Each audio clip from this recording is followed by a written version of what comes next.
KSRTC ജീവനക്കാർ ഇന്ന് അർദ്ധരാത്രി മുതൽ അനിശ്ചിതകാല പണിമുടക്കിൽ. കെഎസ്ആർടിസി എംഡിയുമായി നടത്തിയ ചർച്ചയിൽ തീരുമാനമായില്ല.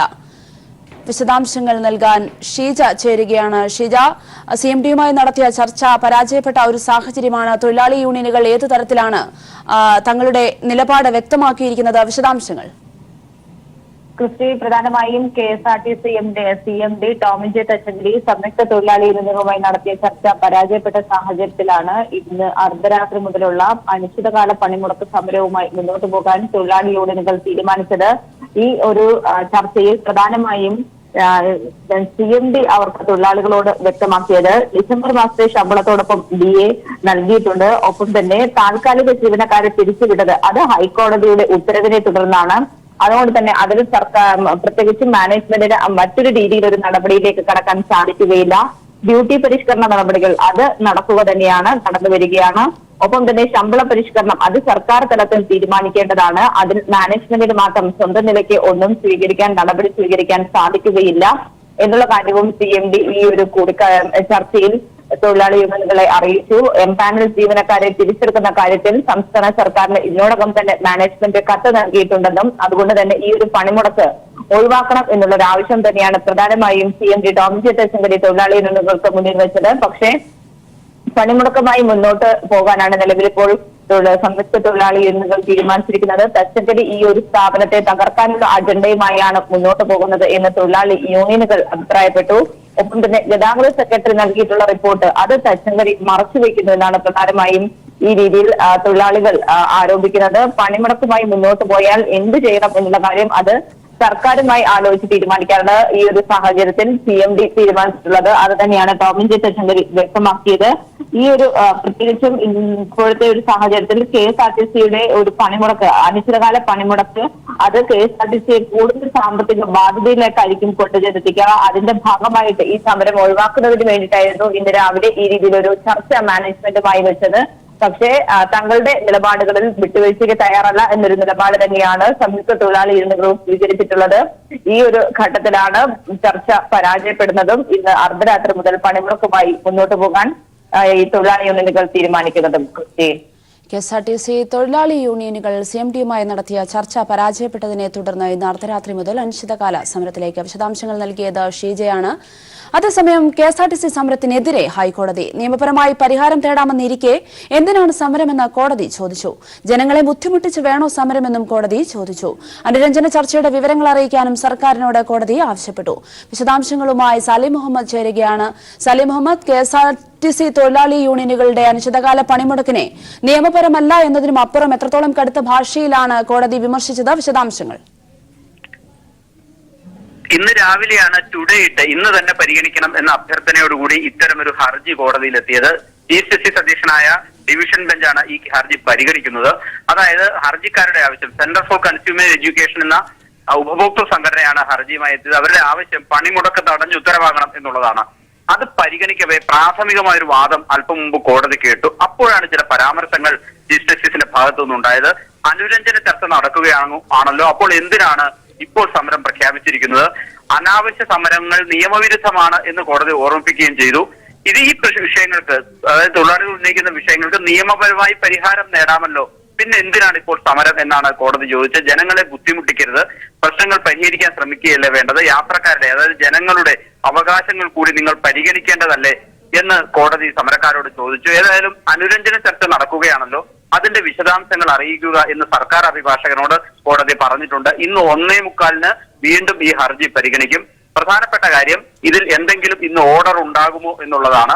അങ്ങനെയാണെങ്കിൽ ഈ സമരത്തിൽ അത് വലിയ പ്രതിസന്ധി സൃഷ്ടിക്കും എന്ന കാര്യത്തിൽ തർക്കമില്ല. കാരണം ചീഫ് ജസ്റ്റിസ് അധ്യക്ഷനായ ഡിവിഷൻ ബെഞ്ചാണ് ഈ പൊതു താൽപര്യ ഹർജി പരിഗണിച്ചിരിക്കുന്നത്. പ്രാഥമിക വാദത്തിനെതിരെ സമരത്തിന് എതിരെ ചില കമന്റുകൾ കോടതിയുടെ ഭാഗത്തുനിന്ന് ഉണ്ടാവുകയും ചെയ്തിട്ടുണ്ട്. ഏതായാലും 1:45 ഈ ഹർജി വീണ്ടും കോടതിയുടെ പരിഗണനയ്ക്ക് വരുന്നുണ്ട്. അപ്പോൾ ഈ ചർച്ച പരാജയപ്പെട്ട വിവരം സ്വാഭാവികമായും സർക്കാർ അഭിഭാഷകൻ കോടതിയെ അറിയിക്കും.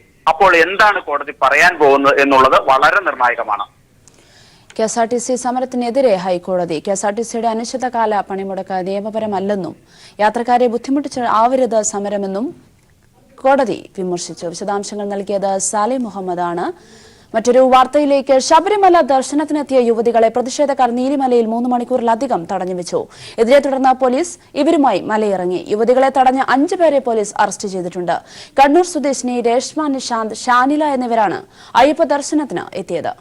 വിശദാംശങ്ങളുമായി സന്നിധാനത്ത് നിന്ന് റിനു ചേരുകയാണ്. റിനു, കഴിഞ്ഞ കുറെ മണിക്കൂറുകൾ നമ്മൾ കണ്ടതാണ് ശബരിമലയിൽ പ്രതിഷേധ പ്രകടനങ്ങളുമായി നിരവധി ആൾക്കാർ എത്തിയിരുന്നു. അതേ തുടർന്ന് യുവതികൾ മലയിറങ്ങുകയും ചെയ്തു. ഇപ്പോൾ ഏത് തരത്തിലാണ് സന്നിധാനം നടപ്പന്തലടക്കമുള്ള സാഹചര്യം ഏത് തരത്തിലാണ്? എല്ലാം സമാധാനപരമായി തന്നെ ഭക്തർക്ക് സന്ദർശനം നടത്താനുള്ള ഒരു സാഹചര്യം സംജാതമായി എന്ന് തന്നെ കരുതാമോ?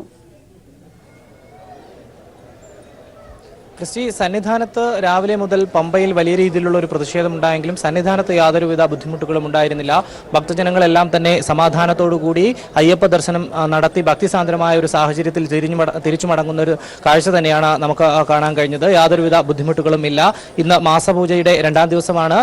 എങ്കിൽ പോലും മണ്ഡലകാലത്തിന്റെ ഒരു പ്രതീതി തന്നെയാണ് സന്നിധാനത്ത് കാണാൻ കഴിയുന്നത്. നല്ല തിരക്കൊക്കെ തന്നെയുണ്ട്. കൃത്യമായി തന്നെ സുരക്ഷാ ക്രമീകരണങ്ങൾ പോലീസ് ഒരുക്കിയിട്ടുണ്ട്. എന്നാൽ കഴിഞ്ഞ ദിവസത്തോടുകൂടി, അതായത് ഇന്നലെയോടുകൂടി 144 നിരോധനാജ്ഞ അവസാനിച്ചിരിക്കുന്ന ഒരു സാഹചര്യം ഉണ്ടായിരുന്നു. നിലവിൽ നിരോധനാജ്ഞ നീട്ടിക്കൊണ്ടുപോകേണ്ട ഒരു സാഹചര്യം ഇല്ല എന്നുള്ളതാണ് പോലീസിന്റെയും അതുപോലെ തന്നെ കളക്ടറുടെയും ഭാഗത്തു നിന്ന് കിട്ടിയ വിവരം. എന്നാൽ ഇന്ന് വലിയൊരു പ്രതിഷേധമുണ്ടായ സാഹചര്യത്തിൽ അത്തരത്തിലൊരു നടപടിയിലേക്ക് പോകുമോ എന്നുള്ളത് നമുക്ക് വരും സമയങ്ങളിൽ മാത്രമേ കാണാൻ കഴിയൂ. എന്തായാലും കണ്ണൂർ സ്വദേശികളായ 2 യുവതികൾ ഇവിടെ എത്തി. ഷാനില അതുപോലെ തന്നെ രേഷ്മ എന്ന് പറയുന്ന 2 പേരെത്തി തിരിച്ചു മടങ്ങിയിരിക്കുന്ന ഒരു സാഹചര്യം. പമ്പയിൽ നിന്നും ഇവരെ മാറ്റി എന്നാണ് നമുക്ക് ലഭ്യമാകുന്ന വിവരം. പമ്പയിൽ നിന്ന് പമ്പ പോലീസ് സ്റ്റേഷൻ പരിസരത്ത് നിന്ന് ഇവരെ മാറ്റിക്കൊണ്ടുപോയി എന്നുള്ളതാണ് നമുക്ക് കിട്ടുന്ന വിവരം. മറ്റെവിടേക്കാണ് കൊണ്ടുപോയത് എന്നുള്ളൊരു സൂചന ഇതുവരെയും പോലീസ് പുറത്ത് വിട്ടിട്ടില്ല എന്നുള്ളതാണ്. എന്തായാലും ഇവരെ പോലീസ് നിർബന്ധിച്ചു കൊണ്ടുപോയി എന്നാണ് അവർ വാദിക്കുന്നത്. പക്ഷേ നിലവിലെ സാഹചര്യങ്ങളെല്ലാം തന്നെ പറഞ്ഞു മനസ്സിലാക്കി അവർ സ്വമേധയാ മടങ്ങാൻ തയ്യാറായി എന്നുള്ളതാണ്. എങ്കിൽ പോലും അവർ ദർശനം നടത്താൻ തിരികെ എത്തും എന്നുള്ളൊരു കാര്യവും അവർ സൂചിപ്പിക്കുകയുണ്ടായി. 2 സ്ത്രീകളും അതുപോലെ തന്നെ 6 പുരുഷന്മാരും അടങ്ങുന്ന ഒരു സംഘമാണ് എത്തിയത്. ഈ പുരുഷന്മാരും മല ചവിട്ടാതെ ഇവരോടൊപ്പം തിരിച്ചുപോയ ഒരു സാഹചര്യത്തിൽ അവർ ഇനി ഇങ്ങോട്ടേക്ക് വരും എന്നുള്ള ഒരു പ്രതീക്ഷ തന്നെയാണ് പോലീസിനും ഉള്ളത്. ഒപ്പം യുവതികൾ ഏത് സമയവും എത്താം എന്നുള്ള ഒരു സാഹചര്യം വിലയിരുത്തി തന്നെ കൃത്യമായിട്ടുള്ള സുരക്ഷാ ക്രമീകരണങ്ങൾ ഒരുക്കുന്നു. മറ്റ് ബുദ്ധിമുട്ടുകളോ ഒന്നും തന്നെ സന്നിധാനത്ത് ഇതുവരെയും ഉണ്ടായിട്ടില്ല. ഇന്ന് പുലർച്ചയോടുകൂടി തന്നെ ഒരു മാധ്യമം ഒരു വാർത്ത പുറത്തുവിട്ടു. സന്നിധാനത്ത് യുവതികളെ ഒളിപ്പിച്ചു വെച്ചിരിക്കുന്നു. കുപ്രാക്കളത്തിലും അതുപോലെ തന്നെ ഇവിടുത്തെ അരവണ പ്ലാന്റിലും യുവതികളെ ഒളിപ്പിച്ച് നിർത്തിയിരിക്കുന്നു ഉള്ള ഒരു വാർത്ത പ്രചരിച്ചിരുന്നു. എന്നാൽ അത് അടിസ്ഥാനരഹിതമാണ്. അത്തരത്തിൽ ഒരു രീതിയിലും ഒരു സ്ഥലത്തും ഒരു യുവതികളും എത്തപ്പെട്ടിട്ടില്ല എന്നുള്ളത് സുധീഷ് കുമാർ, എക്സിക്യൂട്ടീവ് ഓഫീസർ സുധീഷ് കുമാർ തന്നെ മാധ്യമങ്ങളെ കണ്ട് പറയുന്ന ഒരു സാഹചര്യം ഉണ്ടായിരുന്നു. ഒരു രീതിയിലും ഇവിടെ യുവതികൾ എത്തിയിട്ടില്ല, ഇതുവരെയും തന്റെ ശ്രദ്ധയിൽപ്പെട്ടിട്ടില്ല എന്നുള്ള ഒരു കാര്യവും വ്യാജ വാർത്ത പടച്ചുവിട്ടുകൊണ്ട് വലിയ രീതിയിൽ ഒരു വിഷയമുണ്ടാക്കാനുള്ള ശബരിമലയിൽ ഒരു വിഷയം ഉണ്ടാക്കാനുള്ള ഒരു ഇടപെടലാണ് ആ മാധ്യമം നടത്തുന്നത് എന്നുള്ളൊരു കാര്യവും അദ്ദേഹം പറഞ്ഞു വെച്ചു. എന്തായാലും പമ്പയിലും ഇപ്പം ശാന്തമായ ഒരു സാഹചര്യം തന്നെയാണ്. പ്രതിഷേധക്കാരെല്ലാം ഒഴിഞ്ഞുപോയിരിക്കുന്നു. പോലീസ് മടങ്ങിപ്പോയിരിക്കുന്നു. യാതൊരുവിധ ബുദ്ധിമുട്ടുമില്ല. രാവിലെ പ്രതിഷേധമുണ്ടായപ്പോൾ സന്നിധാനത്തേക്ക് വരുന്ന നീലിമലയിലാണ് ഇത്തരത്തിലൊരു സംഘർഷ സാധ്യത ഉണ്ടായത്. അവിടെ വലിയ രീതിയിൽ ബുദ്ധിമുട്ട് അയ്യപ്പന്മാർക്ക് മല ചവിട്ടാൻ ഉണ്ടായി എന്നുള്ളത് യാഥാർത്ഥ്യം തന്നെ. ഇവർ തിരികെ മടങ്ങുന്ന സാഹചര്യത്തിൽ ഇവർക്കെതിരെയും മാധ്യമപ്രവർത്തകർക്കെതിരെയും കല്ലേർ ഉൾപ്പെടെ കരിക്കും കഷ്ണങ്ങൾ വലിച്ചെറിയുന്ന ഉൾപ്പെടെയുള്ള ഒരു സാഹചര്യം ഉണ്ടായി. പോലീസ് വാഹനത്തിലെയും വലിയ രീതിയിൽ കല്ല് വലിച്ചെറിയുന്ന ഒരു സാഹചര്യം നമുക്ക് കാണാൻ കഴിഞ്ഞു എന്നുള്ളതാണ്. എന്തായാലും പോലീസ് നിലവിൽ ഇവിടെ ഇത്തരത്തിലൊരു ബുദ്ധിമുട്ട് ഉള്ളത് കൊണ്ട് തന്നെ പോലീസ് അതീവ ജാഗ്രത പുലർത്തുന്നുണ്ട്. വ്യക്തമാണ് റിനു. അയ്യപ്പ ദർശനത്തിനെത്തിയ യുവതികൾ മടങ്ങിയതിനെ തുടർന്ന് പ്രതിഷേധങ്ങൾ നിന്നിരിക്കുകയാണ്. പമ്പയിലടക്കം നടന്ന പ്രതിഷേധ പ്രകടനങ്ങളുടെ യാതൊരു പ്രതിഫലനവും സന്നിധാനത്ത് ഉണ്ടായതുമില്ല. വിശദാംശങ്ങൾ നൽകിയത് റിനുവാണ്. വ്രതമെടുത്ത് ദർശനത്തിന് എത്തുന്നത് ആരായാലും അവരെ തടയുന്നത് അനീതിയെന്ന ദേവസ്വം മന്ത്രി കടകംപള്ളി. അക്രമികൾ സ്വയം പിന്തിരിയാൻ തയ്യാറാകണമെന്നും അദ്ദേഹം മാധ്യമങ്ങളോട് പ്രതികരിച്ചു. പോലീസ് ശബരിമലയിൽ പുലർത്തുന്നത് തികഞ്ഞ സംയമനമാണെന്നും അദ്ദേഹം കൂട്ടിച്ചേർത്തു. ഇത്തരം അക്രമ പ്രവർത്തനങ്ങൾ ശബരിമലയിൽ പാടില്ല. അവിടെ വ്രതശുദ്ധിയോടുകൂടി ശബരിമല സന്നിധാനത്ത് അയ്യപ്പനെ തൊഴാൻ വരുന്ന ഭക്തജനങ്ങളെ തടയുന്നത് അന്യായമാണ്, അനീതിയാണ്. ഒരു കാരണവശാലും അത് ശരിയല്ലെന്ന് തന്നെയാണ് എൻ്റെ അഭിപ്രായം. പോലീസ് അവിടെ വളരെ വളരെ ആത്മസംയമനം പാലിക്കുകയും ശബരിമല സന്നിധാനത്തിൻ്റെ പവിത്രത സൂക്ഷിക്കണമെന്നുള്ള നിലയിൽ വളരെ ശ്രദ്ധയോടുകൂടി കാര്യങ്ങൾ കൈകാര്യം ചെയ്യുകയാണ്. അവിടെ ഒരു കലാപമുണ്ടാക്കാനോ പ്രശ്നമുണ്ടാക്കണമെന്ന് ആഗ്രഹിച്ച് നിൽക്കുന്നതായിട്ടുള്ള അക്രമി സംഘങ്ങൾക്ക് പേക്കൂത്ത് നടത്തുന്നതിന് വേണ്ടിയിട്ടുള്ള സൗകര്യം ഒരുക്കുന്നതിന് പോലീസ് തയ്യാറാകുന്നില്ല എന്നുള്ളത് മാത്രമേ ഉള്ളൂ. നിശ്ചയമായിട്ടും അക്രമത്തിന് വേണ്ടിയിട്ട് കോപ്പ് കൂട്ടി എത്തുന്നതായിട്ടുള്ള ആളുകളാണ് തിരുത്തേണ്ടത്. അവിടെ സ്ത്രീകൾ പ്രവേശിച്ച് കഴിഞ്ഞിട്ടുണ്ട്. ഇവരുടെ ശ്രദ്ധയിൽപ്പെടാതെ എത്രയോ പേർ വന്നു കഴിഞ്ഞിട്ടുണ്ട്. അപ്പോൾ അതുകൊണ്ട് ഇവര് 7-8 പേരടങ്ങുന്ന സംഘമാണെന്നാണ് തോന്നുന്നത്. ഞാൻ അങ്ങനെയാണ് മനസ്സിലാക്കുന്നത്. അതുകൊണ്ടായിരിക്കാം ഈ അക്രമികളുടെ ശ്രദ്ധയിൽപ്പെട്ടത്. അപ്പം അതുകൊണ്ട് ഈ അക്രമത്തിൽ നിന്ന് പിന്തിരിയുക എന്നുള്ളതാണ് പ്രധാനമായിട്ടും വേണ്ടത്. യുവതികളെ ശബരിമല അരവണ കൌണ്ടറിലും കൊപ്രാക്കളത്തിലും ഒളിപ്പിച്ചിരിക്കുന്നുവെന്ന് ചില മാധ്യമങ്ങൾ പ്രചരിപ്പിക്കുന്ന വാർത്ത ശുദ്ധ അസംബന്ധമെന്ന് ദേവസ്വം എക്സിക്യൂട്ടീവ് ഓഫീസർ. ഇന്ന് സന്നിധാനത്ത് യുവതികൾ എത്തിയിട്ടില്ലെന്നും അദ്ദേഹം പറഞ്ഞു. ശബരിമലയിൽ ഇന്ന് യുവതികൾ എത്തിയതായിട്ട് ചില ചാനലുകളിൽ വാർത്ത വന്നത് ഇവിടെ വന്നതായി ദേവസ്വത്തിന്റെ ചുമതല ഏർപ്പെട്ടിട്ടുള്ള എക്സിക്യൂട്ടീവ് ഓഫീസർ എന്ന നിലയിൽ എൻ്റെ ശ്രദ്ധയിൽപ്പെടുകയോ മറ്റ് പോലീസിന്റെ ഭാഗത്തു നിന്ന് അറിയിപ്പുകൾ ലഭ്യമാവുകയോ ഒന്നും തന്നെ ചെയ്തിട്ടില്ല. ഒരു ചാനലിൽ നമ്മുടെ അരവണ പ്ലാന്റിൽ ഇങ്ങനെ യുവതികളെ സംരക്ഷിക്കുന്നതായി ഒരു വാർത്ത വന്നു. അത് തികച്ചും തെറ്റായ ഒരു വാർത്തയാണ്.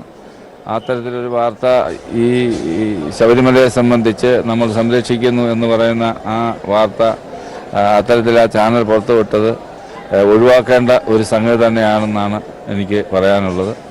അത് അങ്ങനെയുള്ള ആരും തന്നെ ഇവിടെ നമ്മുടെ സംരക്ഷണയിലോ കൊപ്രാക്കളത്തിലോ ഉള്ളതായി എൻ്റെ ശ്രദ്ധയിലോ ആരും പറഞ്ഞുള്ള അറിവിലോ ഇല്ലാത്തതാണ്. അത് ഈ ചാനൽ മുഖേനയാണ് എനിക്ക് അറിവ് ലഭിച്ചിട്ടുള്ളത്. അരവണ പ്ലാന്റിൽ പൂർണ്ണമായി എൻ്റെ ഉത്തരവാദിത്വത്തിൽപ്പെട്ട മേഖലയാണ്. ആ മേഖലയിൽ അത് സ്ത്രീ എന്നുള്ളത് മാത്രമല്ല, എന്ത് സംഭവിച്ചാലും ആ നിമിഷം തന്നെ എൻ്റെ ശ്രദ്ധയിൽ കൊണ്ടുവരും. അത് ഞാൻ പൂർണ്ണമായും പരിശോധിച്ചതിന് ശേഷം തന്നെയാണ് ഈ വിവരം നൽകുന്നത്. കർണാടകയിൽ രാഷ്ട്രീയ പ്രതിസന്ധി തുടരുന്നു. കോൺഗ്രസും ബിജെപിയും എംഎൽഎമാരെ പാർപ്പിച്ചിരിക്കുന്ന രഹസ്യ സങ്കേതങ്ങളിൽ സുരക്ഷ ശക്തമാക്കി. 5 കോൺഗ്രസ് എംഎൽഎമാർ താമസിക്കുന്ന മുംബൈയിലെ ഹോട്ടലിൽ കർണാടക പോലീസ് പരിശോധന നടത്തിയേക്കും. കർണാടക, മുംബൈ, ദില്ലി എന്നീ സംസ്ഥാനങ്ങൾ കേന്ദ്രീകരിച്ചാണ് ജെഡിഎസ് കോൺഗ്രസ് സഖ്യ സർക്കാരിനെതിരായ നീക്കങ്ങൾ സജീവമായിരിക്കുന്നത്. സ്വന്തം എംഎൽഎമാർ മറികണ്ഠം ചാടാതിരിക്കാൻ ബിജെപി 2 ദിവസം മുമ്പ് മുഴുവൻ പേരെയും ദില്ലി ഹരിയാന അതിർത്തിയിലെ ഗുരുഗ്രാമിലെ പഞ്ചനക്ഷത്ര ഹോട്ടലിൽ എത്തിച്ചിരുന്നു. ഹോട്ടലിന് ചുറ്റും ഇന്നലെ അർദ്ധരാത്രി മുതൽ സുരക്ഷ ശക്തമാക്കി. കർണാടകയിലെ വിവിധ സങ്കേതങ്ങളിലാണ് കോൺഗ്രസ് ജെഡിഎസ് എംഎൽഎമാർ ഉള്ളത്. മുംബൈയിൽ കോൺഗ്രസിന്റെ 5 വിമത എംഎൽഎമാർ ബിജെപി നേതാക്കൾക്കൊപ്പമുണ്ട്. ഇത് കോൺഗ്രസിന്റെ ആശങ്ക കൂട്ടുന്നു. ഇവർ താമസിക്കുന്ന ഹോട്ടലിൽ കർണാടക പോലീസ് പരിശോധന നടത്തിയേക്കും. മഹാരാഷ്ട്ര പോലീസിന്റെ സഹായത്തോടെ ഇത് തടയാനാണ് നീക്കം. ഹോട്ടലിലും സുരക്ഷ വർദ്ധിപ്പിച്ചു. അതേസമയം ഇപ്പോൾ നടക്കുന്ന കുതിരക്കച്ചവടത്തിൽ ആശങ്കയില്ലെന്നാണ് മുഖ്യമന്ത്രി കുമാരസ്വാമിയുടെ നിലപാട്. ബിജെപി എംഎൽഎമാരെ കുറുമാറ്റിക്കാനും ശ്രമം സജീവമായിട്ടുണ്ട്. 2 സ്വതന്ത്ര എംഎൽഎമാർ ഇന്നലെയാണ് കർണാടക സർക്കാരിനുള്ള പിന്തുണ പിൻവലിച്ചത്. News bureau, Delhi. സിബിഐ ഇടക്കാല ഡയറക്ടർ നാഗേശ്വർ റാവുവിനെതിരായ പൊതു താൽപര്യ ഹർജി സുപ്രീംകോടതി തിങ്കളാഴ്ച പരിഗണിച്ചേക്കും. നാഗേശ്വർ റാവുവിന്റെ നിയമനം ചോദ്യം ചെയ്ത സന്നദ്ധ സംഘടനയായ കോമൺ കോസാണ് സുപ്രീംകോടതിയിൽ ഹർജി നൽകിയത്. വെള്ളിയാഴ്ച ഹർജി കേൾക്കണമെന്ന് അഭിഭാഷകൻ പ്രശാന്ത് ഭൂഷൺ ചീഫ് ജസ്റ്റിസ് അധ്യക്ഷനായ ബെഞ്ചിന് മുമ്പാകെ അഭ്യർത്ഥിച്ചു. എന്നാൽ തിങ്കളാഴ്ച കേൾക്കുന്ന കാര്യം പരിഗണിക്കാമെന്ന് ചീഫ് ജസ്റ്റിസ് വ്യക്തമാക്കി.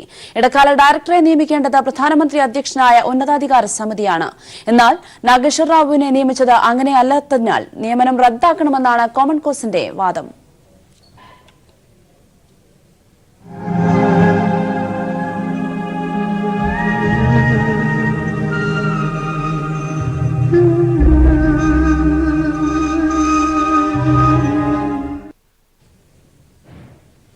സംവിധായകൻ ലെനിൻ രാജേന്ദ്രന്റെ സംസ്കാരം ഇന്ന് തിരുവനന്തപുരം ശാന്തി കവാടത്തിൽ. അദ്ദേഹത്തിന്റെ ഭൗതിക ശരീരം തിരുവനന്തപുരം യൂണിവേഴ്സിറ്റി കോളേജിൽ പൊതുദർശനത്തിനു ശേഷം കലാഭവൻ തിയേറ്ററിലേക്ക് കൊണ്ടുപോയി.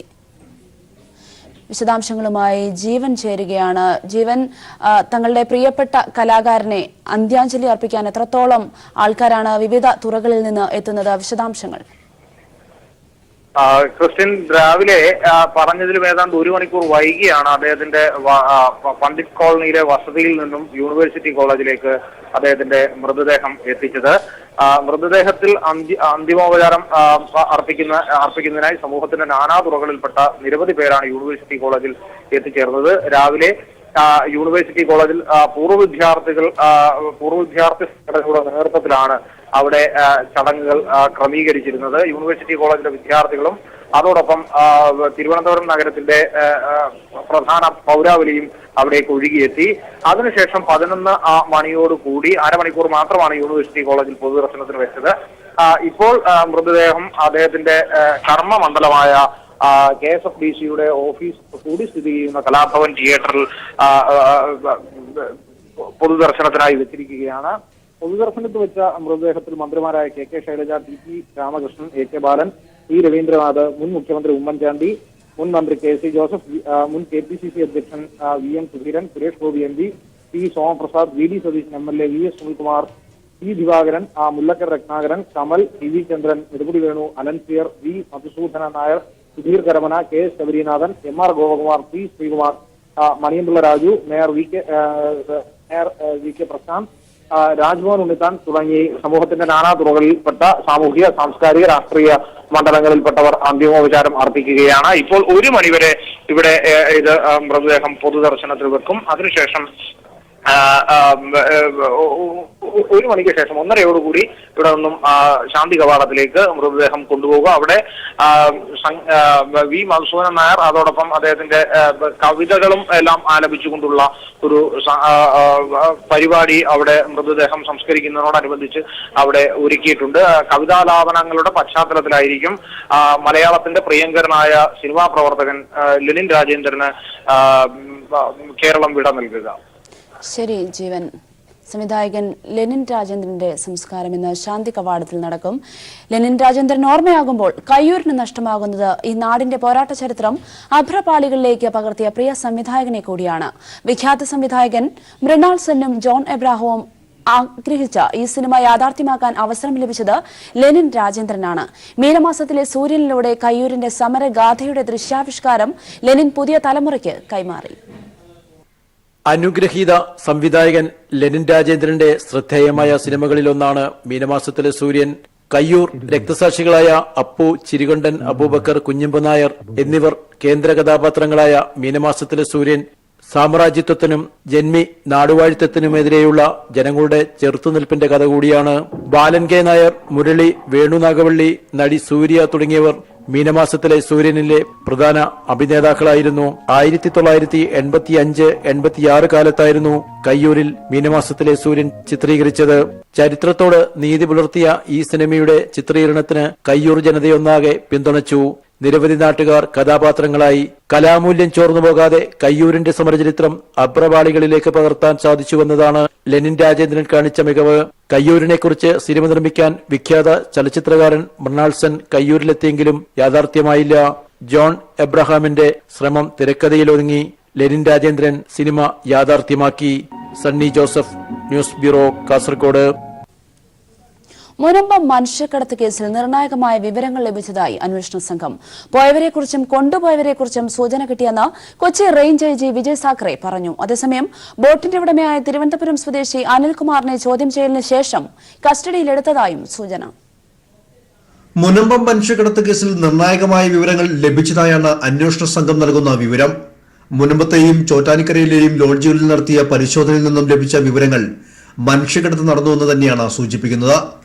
പോയവരെക്കുറിച്ചും കൊണ്ടുപോയവരെക്കുറിച്ചും വ്യക്തമായ സൂചന കിട്ടിയെന്ന് ആലുവയിൽ ചേർന്ന യോഗത്തിന് ശേഷം കൊച്ചി റേഞ്ച് IG വിജയ് സാഖറെ പറഞ്ഞു. ആളുകൾ ഇന്ത്യൻ തീരം വിട്ടിരിക്കാമെന്നാണ് നിഗമനം. അന്തർദേശീയ ഏജൻസിയും അന്വേഷണം നടത്തുന്നുണ്ടെന്നും IG വിജയ് സാഖറെ അറിയിച്ചു. അതേസമയം ബോട്ടിന്റെ ഉടമയായ തിരുവനന്തപുരം സ്വദേശി അനിൽകുമാറിനെ പോലീസ് ചോദ്യം ചെയ്തു. പിന്നീട് ഇയാളെ കസ്റ്റഡിയിലെടുത്തതായും സൂചനയുണ്ട്. അനധികൃത കുടിയേറ്റം ഇയാളുടെ അറിവോടെയാണെങ്കിൽ അറസ്റ്റ് ഉണ്ടായേക്കും. ബോട്ട് വാങ്ങിയ ഇടനിലക്കാരനെയും പോലീസ് ചോദ്യം ചെയ്യും. താൻ കബളിപ്പിക്കപ്പെട്ടതാണെന്നാണ് അനിൽകുമാർ മാധ്യമങ്ങളോട് പറഞ്ഞത്. ചോറ്റാനിക്കരയിൽ താമസിച്ചിരുന്നവർ ക്ഷേത്ര ദർശനം നടത്തിയിട്ടില്ലെന്ന് വ്യക്തമായ സാഹചര്യത്തിൽ അവരുടെ ലക്ഷ്യമെന്തായിരുന്നുവെന്നും പോലീസ് അന്വേഷിക്കുന്നു. ഡൽഹി കേന്ദ്രമായ വൻ മനുഷ്യക്കടത്ത് റാക്കറ്റാണോ സംഭവത്തിന് പിന്നിലെന്ന സംശയത്തെ തുടർന്ന് അന്വേഷണം ഡൽഹിയിലേക്കും വ്യാപിപ്പിച്ചിട്ടുണ്ട്. ബോട്ട് കണ്ടെത്തുന്നതിനായി നാവികസേനയും കോസ്റ്റ് ഗാർഡും ചേർന്ന് നടത്തുന്ന തിരച്ചിൽ തുടരുകയാണ്. വിദേശത്തു നിന്നും കടൽ മാർഗം കേരള തീരത്തേക്ക് നുഴഞ്ഞുകയറ്റം നടക്കാനുള്ള സാധ്യതകളും പോലീസ് തള്ളിക്കളയുന്നില്ല. ഇതുവരെ ലഭിച്ച CCTV ദൃശ്യങ്ങളുടെയും രേഖകളുടെയും അടിസ്ഥാനത്തിൽ രാജ്യാന്തര തലത്തിൽ വിപുലീകരിച്ചാണ് അന്വേഷണം നീങ്ങുന്നത്. News bureau, Kochi. People exclusive Munambam മനുഷ്യക്കടത്ത് സംഭവത്തിൽ ദില്ലിയിൽ നിന്നും പോയവരുടെ വീടുകളിൽ കേരള പോലീസ് തെരച്ചിൽ നടത്തി. ഓസ്ട്രേലിയയിലേക്ക് കടന്നുവെന്ന് സംശയിക്കുന്ന വിഷ്ണുകുമാറിന്റെ വീട്ടിലാണ് പോലീസ് തെരച്ചിൽ നടത്തിയത്. വിദേശത്തേക്ക് പോകുന്നതിനെക്കുറിച്ച് മകൻ സംസാരിച്ചിരുന്നതായി വിഷ്ണുവിന്റെ അച്ഛൻ പോലീസിന് മൊഴി നൽകി. ദില്ലി അംബേദ്കർ കോളനിയിൽ നിന്നും കുടുംബസമേതം ഓസ്ട്രേലിയയിലേക്ക് പോയതായി സംശയിക്കുന്ന കുമാറിന്റെ വീട്ടിലാണ് കേരള പോലീസ് തിരച്ചിൽ നടത്തിയത്. വിഷ്ണുവിന്റേതായ രേഖകളോ ഫോട്ടോയോ വീട്ടിലുണ്ടായിരുന്നില്ല. എന്നാൽ അതേസമയം വിദേശത്തേക്ക് പോകാൻ താല്പര്യമുണ്ടെന്ന് മകൻ അടുത്തിടെ പറഞ്ഞതായി വിഷ്ണുകുമാറിന്റെ അച്ഛൻ ഹനുമന്തപ്പ പോലീസിന് മൊഴി നൽകി.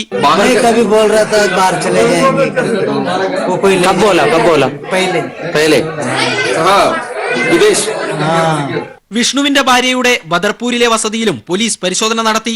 ആലുവ SI സാബു മാത്യു, മേരിദാസ് എന്നിവരുടെ നേതൃത്വത്തിൽ 1 മണിക്കൂറിലേറെയാണ് കോളനിയിൽ പരിശോധന നടത്തിയത്.